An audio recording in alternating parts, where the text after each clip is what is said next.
Sunt sărac și mor de foame, dar mă rog de Tine, Doamne. Poate faci Tu vreo minune să trăim și noi mai bine. Ce vremuri grele trăim, cu toții ne chinuim, că de la o zi la alta parcă e și mai grea viața, of. Va suferi mult poporul, că ați ucis conducătorul. Ați dus doi oameni la moarte, în cer se judecă toate. Ceaușescu e țărână și de acolo se răzbună. L-ați împușcat în zi sfântă, iar asta nu se uită.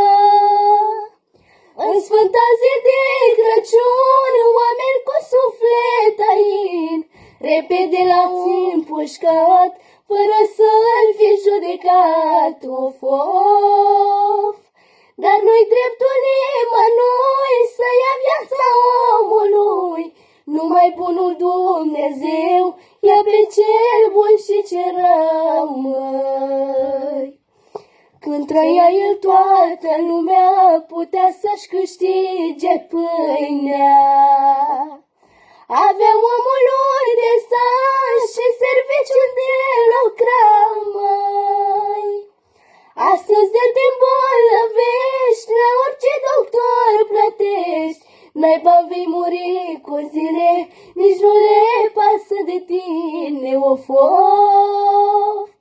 Citești la oameni pe față, nu mai au poftă de viață, și merg pe drum abătuți, de parcă ar fi sus și muți, măi.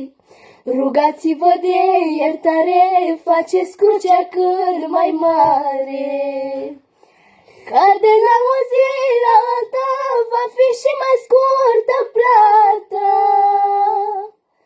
Ceaușescu nu mai este, undeva se odihnește, trageți cu dinții păcator, nu vă mai trece oftatul, of.